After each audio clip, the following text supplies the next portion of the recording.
各位同学，各位学生，大家好。想象我是从中国来，我看那么多的美国人很有钱，我也要买东西，我也要买车，我也要吃东西，吃肉，特别我喜欢吃猪肉，好吃极了。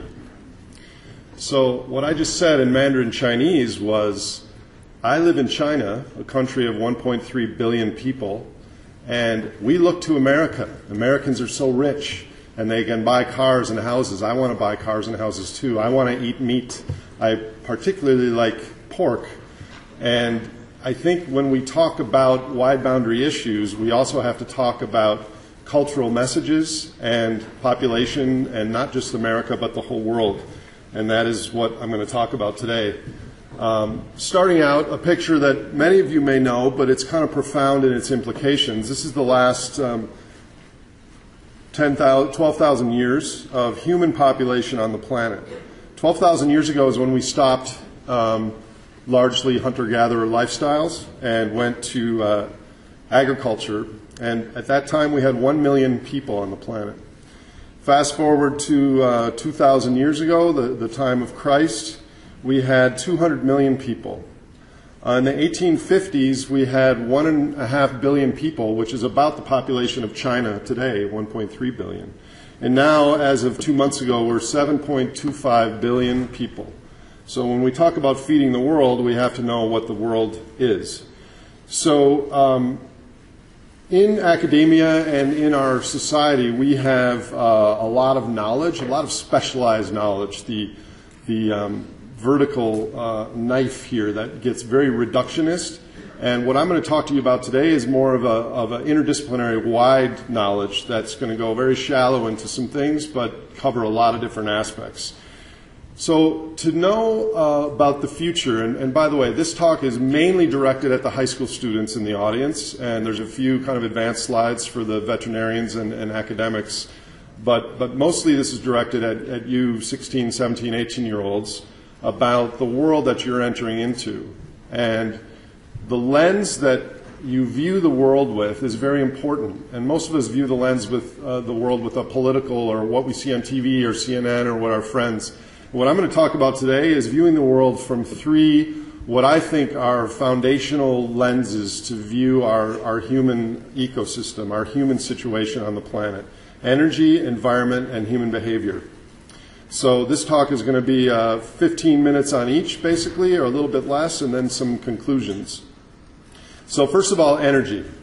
So in nature, there's something called the trophic pyramid, which plants grow on the bottom, net primary productivity, and in the middle, the ungulates and herbivores eat the plants, and then something on the top of the food chain, lions in this case, eats the antelope.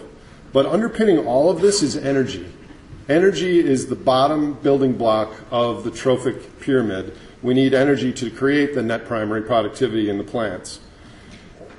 This is no different in the human sphere. We use ancient sunlight in the form of coal, oil, and natural gas. We use old sunlight in the form of wood and timber, and we use current sunlight in the form of agricultural crops.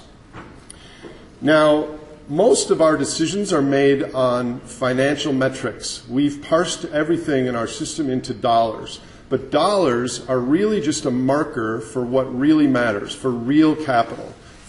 Real capital is four different things. There's natural capital. This is my backyard. There's trees and healthy ecosystems and the soil and the nutrients in the soil and the rivers. There's social capital, which is our friends, our networks, our relationships, our family. In this case, my two dogs. There's built capital, which is what we use energy for, and combined with natural resources to turn into things that humans use. This is a picture of my house with solar panels on the roof and some chainsaws and an aloe vera plant and a barbecue grill, and all these things are built capital. This building, this microphone are built capital. And then finally, there's human capital, which is our skills and our health and our abilities and our knowledge. And this is me finding an edible mushroom called a hen of the woods, which are out right now, by the way, in Minnesota. And that's my dad. He's an orthopedic surgeon. He knows how to repair people's broken legs and plant garden. But underpinning all this is energy, which I'm going to talk about now. No matter what we do in our society, no matter what thing contributes to economic growth, we first need an energy conversion. No matter how we make a cup, we need, whether it's plastic or a coconut or clay or ceramic or glass, we first need an energy conversion. So if you look at a chart of global economic output, which is what gives people wages and profits and jobs, etc., it's very highly correlated with energy use. The red line on here is GDP, gross domestic product, and the other lines are variations of energy. The most direct form of energy is useful energy that we turn on a switch like electricity or a microwave or a refrigerator, and that line is 98% correlated with energy use. In other words, if you show me a chart of GDP use, I could pretty much show you a chart globally of energy use, and I'm talking about this later, I could pretty much show you a chart of environmental impact. So here's a very interesting fact. Everything on this slide costs around $100. Standard economics treats all of these things equally in our economy. They're all worth $100, but there's one thing in this graph, in this picture, that's really, really special, and that is the condensed sunlight found in 1 barrel of oil. 1 barrel of oil, which costs around $100, has 5.7 million BTUs of energy in it. If you translate that into human work potential, or just work potential, it's 1,700 kilowatt hours. Now, me digging ditches or walking in the woods looking for mushrooms or installing something on my roof, I generate around 0.6 of a kilowatt hour in 1 day, 9 hours of work. So if you do the math, it would take me, or any of you in the audience, 11 years of work to generate the same amount of energy potential that's in 1 barrel of oil. The average American makes $44,000 a year, so 1 barrel of oil, which was condensed and formed hundreds of millions of years ago, we're extracting it, we're spending it, it subsidizes $500,000 of American labor equivalent. Now in Bangladesh or other poorer countries, it's much less, but it's still virtually indistinguishable from magic. So 12 gallons of gasoline, in other words, is equal to 1,000 people working for 1 day. But could you imagine 1,000 people pulling a car? I mean, you couldn't even get them behind the car, really. It's really amazing stuff. So every American has 60 barrel of oil equivalent fossil slaves standing behind us that we don't even realize. We use 60 barrel of oil's worth of oil, coal, and natural gas. And each individual in America, on average, has the energy metabolism of a 30-ton animal. And of course, our fossil slaves don't complain and they don't talk, but recently they've been asking for pay raises, and oh, by the way, they poop and they breathe, which I'm going to talk about later.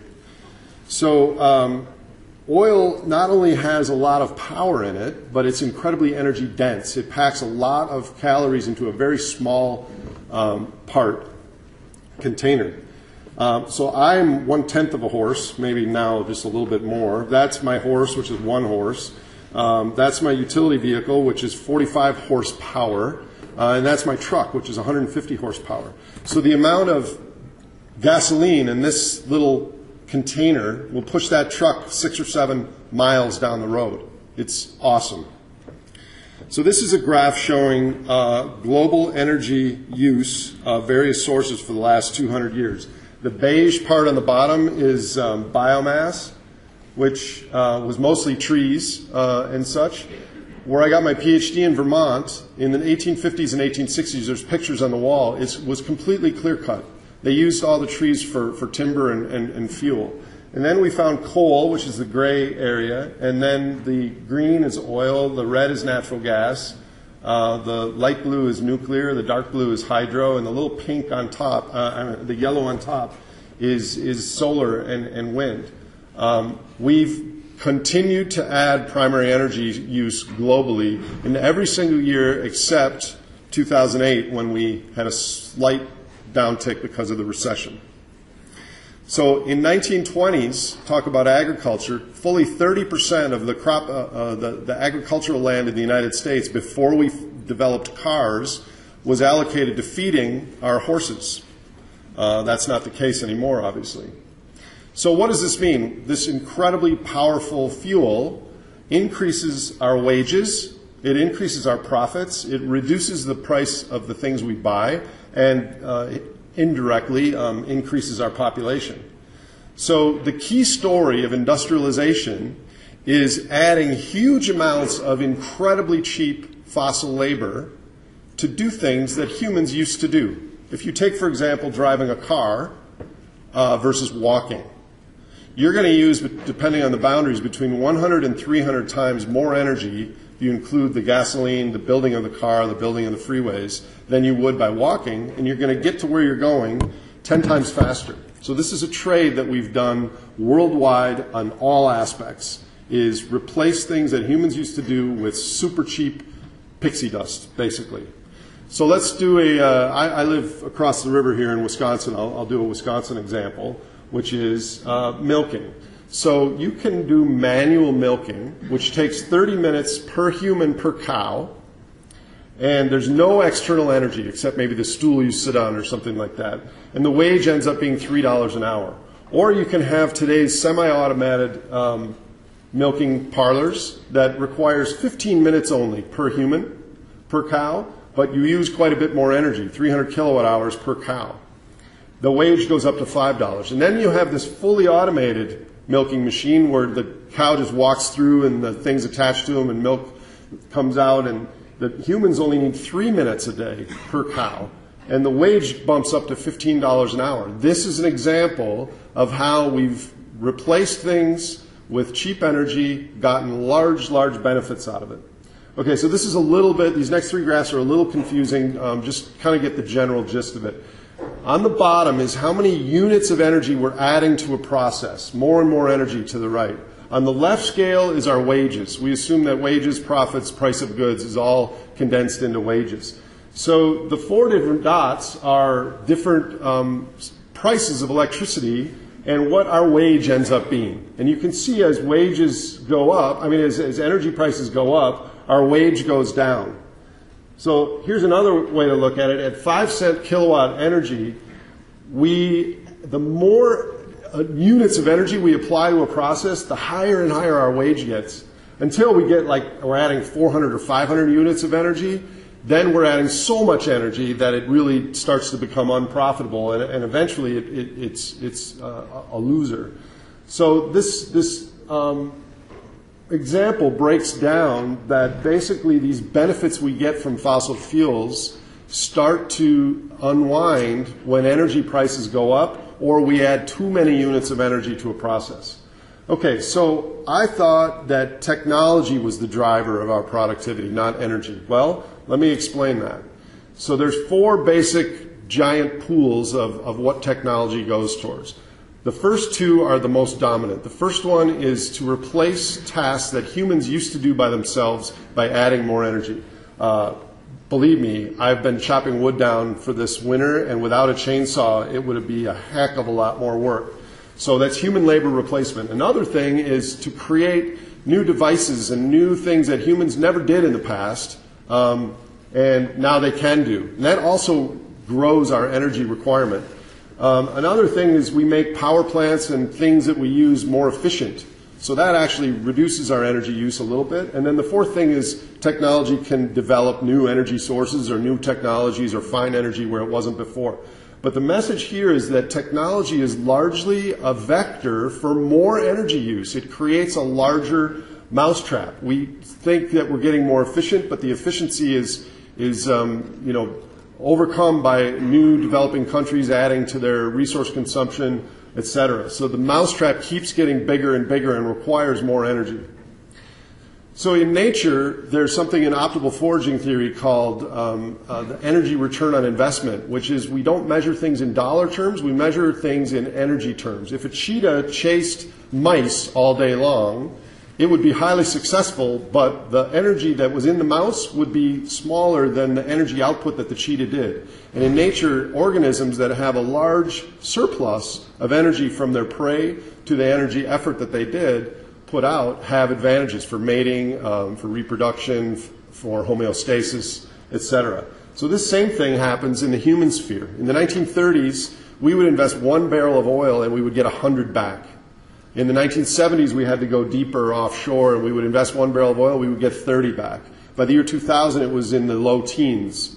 And now, anecdotally, it's in the single digits. We're spending energy to get energy, irrespective of what the dollar price is.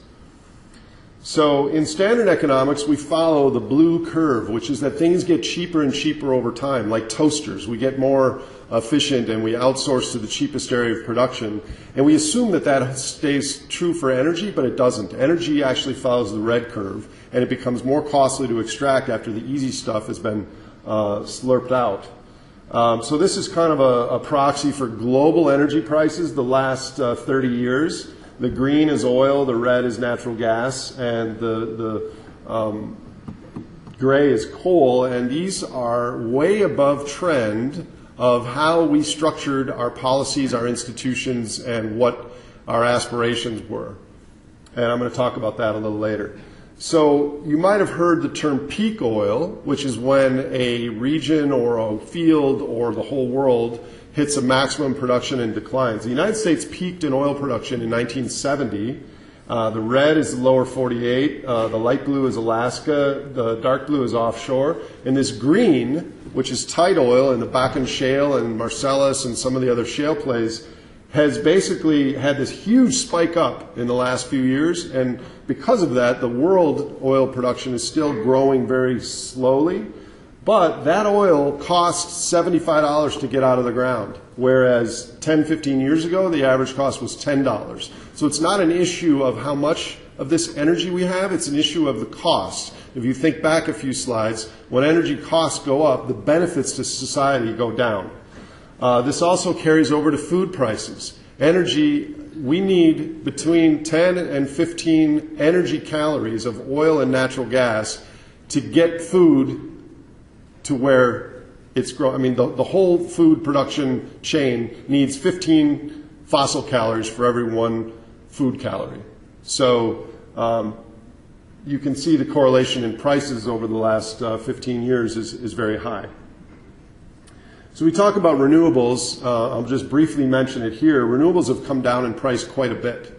Renewables are more clean. They don't have the carbon emissions. But fossil fuels are going up in price, renewables are coming down in price, and where they intersect is at a price maybe too high to continue economic growth. Okay, so that's energy, and now let's move to the environment. I remember when there was no damn environment. Okay, so my PhD is in natural resources, but it was really in ecological economics, which views that the environment, that the economy, the human ecosystem is part of the environment. And most standard economic texts don't teach that. They teach that the environment is part of our economy. You can't really see these, but some of them is, I can't see them either. Total GDP, population, water use, fertilizer consumption, ozone depletion, ocean ecosystems. Since 1950, we've been on exponential curves on a lot of resource-intensive things. Some of you, so how many of you high school students have already been exposed to climate change in your classes? Some? Some. So the top graph here, the purple and blue, is the parts of CO2 per million in the atmosphere. And we know that these are mostly coming, or largely coming from fossil fuels because they have a chemical signature. And the green line here is the pH of the ocean. The ocean is already 30% more acidic than it was in pre-industrial times, and these are worrisome issues. This shows the latest IPCC forecast for temperature change based on a variety of envelopes. I personally believe that the worst of those envelopes won't occur because a lot of the resources that the IPCC thinks we will have to burn will be too cost prohibitive to get to. but there could be some other ways that they're being overly conservative as well. But basically, I won't get into it here, but in 50 years or in 100 years, if we have a 3 or 4 Celsius degree increase, that's very bad news. And then the other problem is that all of our climate models, all of the things in the news talk about 2100 as if life stops in 2100. I mean, once I'm dead, I don't care anything between 250 and 2500. The future matters to those species and those humans alive then. So we have to look at what happens in the pipeline long beyond 2100. So relating this to food production, some of you may be familiar with these numbers. Beef is incredibly GHG intensive because of the methane, basically farts of the cows, 22 times more potent than CO2. So 2 cows per year equal the GHG, the greenhouse gas emission equivalent of driving a car 10,000 miles in a year. The top right graph shows the carbon intensity of different foods. Lamb and beef are by far worse than pork, which is worse than chicken or clearly vegetarianism. But it's a very complicated story. So who has a wild guess what this is a picture of? The left graph is Minot and Williston, South Dakota in 2003, and the right graph is in 2012. And the new picture is even brighter than that. It looks like New York City or Beijing or Hong Kong at night because of all the gas that they're flaring and all the different wells they're drilling. Okay, so not only the human impact on the environment, but what about other species? Humans right now, depending on the boundaries, are using between 30 and 35% of the net primary productivity. All plant growth on the planet, one species is appropriating 30 to 35%, leaving 60% for the other 10 million species, or more species, we don't really know. This will be the most depressing slide that I show during this talk. Humans and our livestock, which is 1 billion pigs, 1.5 billion cows, 19 billion chickens, etc. If you weigh all of that compared to all the wild animals in the world, humans outweigh wild animals 50 times. Now, our livestock actually outweighs humans by 3 times, but this is the Anthropocene, which is the Holocene has morphed into the Anthropocene, which is a human-dominated part on the world. We outweigh, and our livestock, wild animals, land animals, not the ocean creatures, by 48 to 50 times. So bringing back to pigs and China, I just thought I'd throw this graph up there. You might have seen similar ones the last few days. This is the pig population density all around the world, and you can see where we are is quite dense. There are more pigs in Minnesota than there are people. And you can see China is incredibly dense. So this has local, not just biospheric CO2 implications, it has local implications.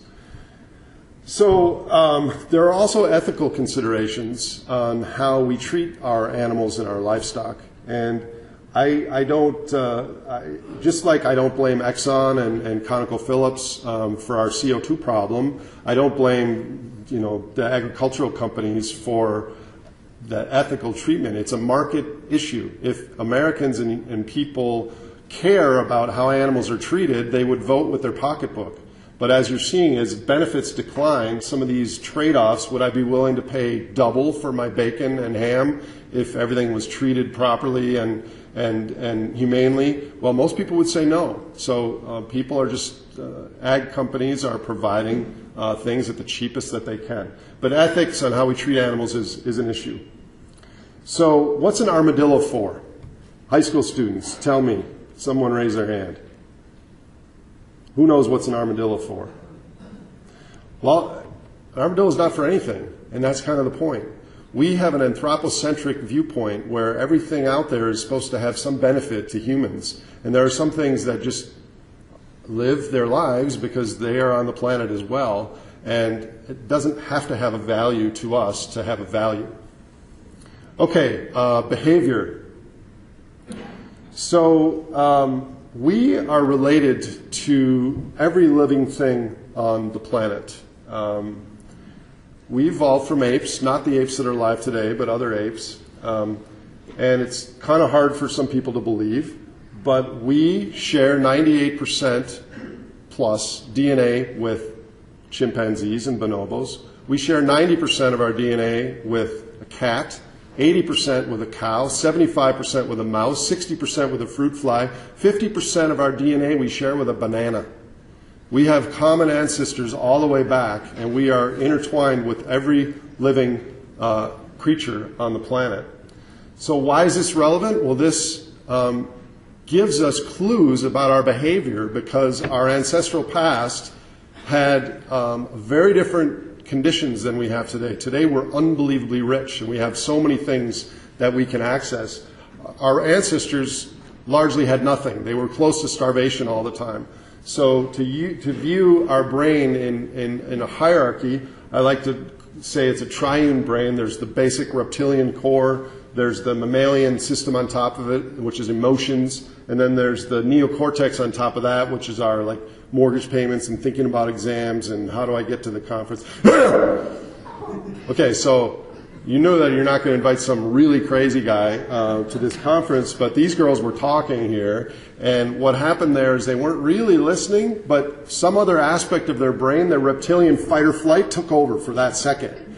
And so a lot of us go through our lives with lots of things happening at once and lots of autonomous processes we're not even aware of are going on. So the way I like to think about it is our brain regions act in concert. They can accomplish really amazing things. I think of our neocortex as the mahout, the driver of the elephant, and the reptilian and older brain structures are the elephant. And they can create amazing things, but sometimes the elephant goes and rampages off on his own and bad things happen. Okay, so I'm going to talk a little bit about the behavioral drivers that are relevant to our world predicament. One is that we have a strong preference for the present. Science has told us that we might be impacting the biosphere. Actually, science has shown that we're probably 90% responsible and we need to reduce our carbon emissions. Actually, it's now 99% certainty and we need to get off of coal and natural gas. And now actually it's really urgent and we need to reduce our carbon footprint. And oh my God, Godzilla's in Minneapolis.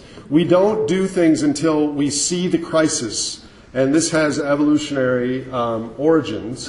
If you can imagine a human or another organism in our ancestral past that found some amount of food and said, you know what, I'm going to hold off because I'm going to wait and come back for that next week, they would have been outcompeted by some random organism coming and eating that cachet.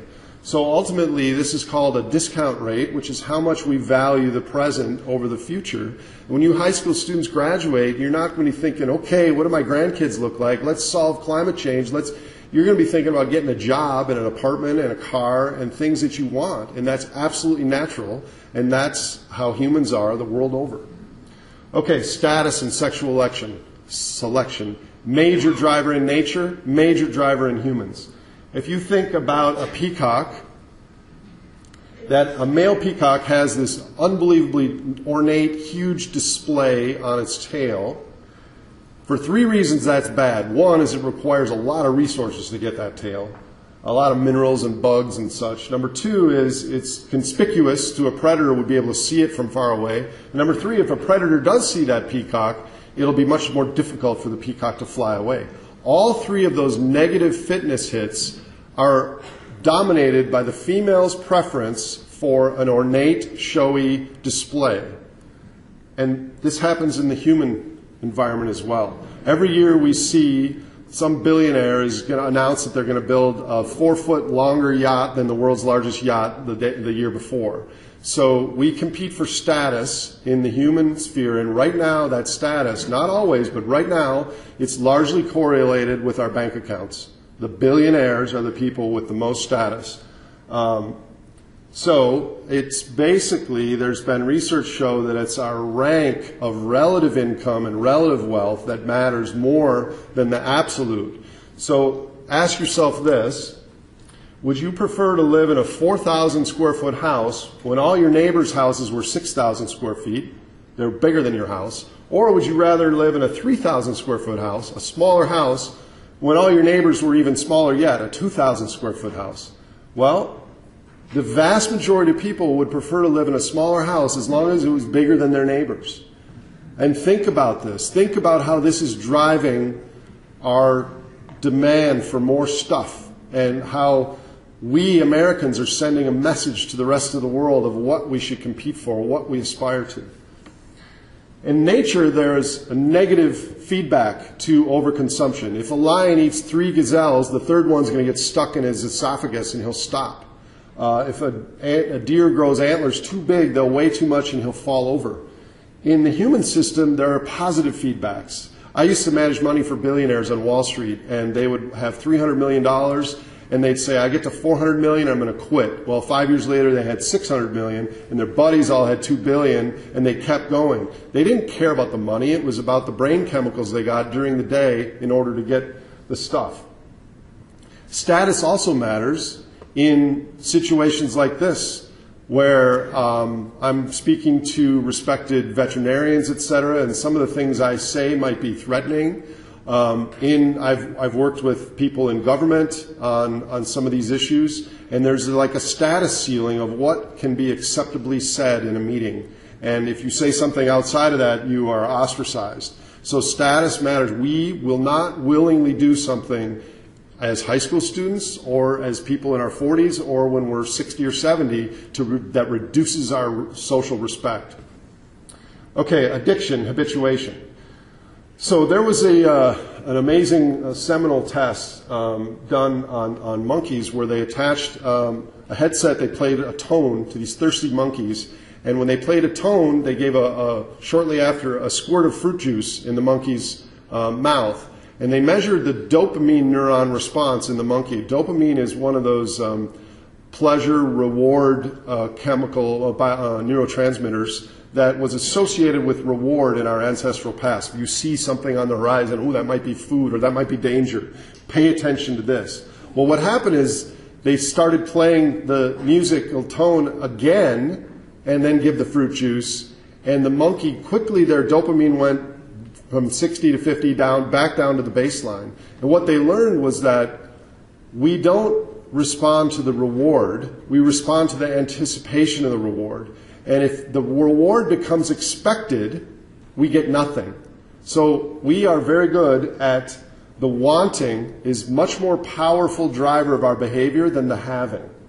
Dopamine is an incredibly powerful neurotransmitter in our culture. Real quickly, if you have Parkinson's disease, you have a lack of dopamine in some areas of your brain. So the Mayo Clinic gave this drug called Mirapex, which is L-Dopa, which is artificial dopamine, to these Parkinson's patients. Bizarre behavior ensued. A little old lady lost her life savings gambling. She had never gambled before. A church pastor had like 10 extramarital affairs. All this consumptive activity because the dopamine wasn't just treating the Parkinson's, it was treating the reward machinery in their brains. Okay, supernormal stimuli, which is part of human ethology. They've done tests that show that mother birds will give worms and food to a fake plastic chick that had a wider and a redder beak. And this is something that there's lots of examples like this where some stimuli in the modern environment is way more intense than it was in the ancestral environment. And this has major relevance to humans, which I'll get to in a second. If you think back before the age of Facebook, Twitter, heliskiing, whatever, many thousand years ago, you see an antelope track, and that was your unexpected reward for the day. And then there was bread, butter, and ale, a visit from the cousin, riding a husband, riding a Ford. We've gone up this dopamine ratchet, and we've become very habituated to higher levels of stimulation. So if you think about, we go through the day having decision trees.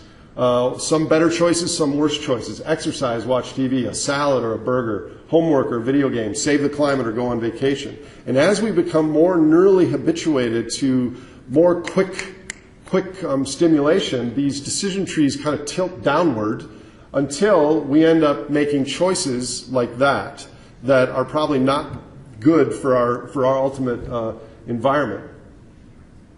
So I've never had this slide before, but I want to show an example of we're supposed to make money in order to enjoy the good things in life. When I was working as a trader, broker on Wall Street, I had these billionaire clients, not one, but 3 or 4 times someone would call me and they'd be in the delivery room of their son or their grandson, and they'd be like, where's IBM stock? IBM stock. And so they wanted, at that moment, they wanted a stock quote to see how much their money was going up while their baby was being born. And so I was very fortunate at 25 years old to say, what is up with that? Anyways, how many of you kids recognize this picture?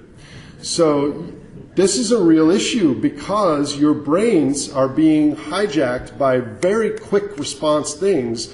And in the future, how are you going to plant tomatoes or work in the fields or do things that require a longer attention span? This is a real issue, not only in our country, but worldwide with technology. So basically, to summarize this section, the reason that this happens is our neurotransmitters shout louder. We seek pleasure, we want to avoid pain, and these things that our neocortex can process, climate change, feeding the world, biodiversity, oil depletion, these are abstractions in the future, and even though we agree with them and we understand them, we don't get the emotional response because these other things are shouting louder. For you young people, this is a study done by a friend of mine, sociologist. She followed this a cohort of people for 16 years. The yellow or the pink column showed how much money they made, and the black column showed how much at the end of the year they felt they would be happy if they made the next year. And the message here is no matter how much money they made, they wanted more the next year. Cognitive biases. So we are replete with cognitive biases. Confidence has been adaptive in our past. They've shown that 90% of college professors think they're better than average at getting along with people. When you are confident and optimistic, you have a reduction in cortisol, which is a stress hormone. You have boosts in helper T cells. Basically it's helpful in your lives. Yep, I'm nearing the end.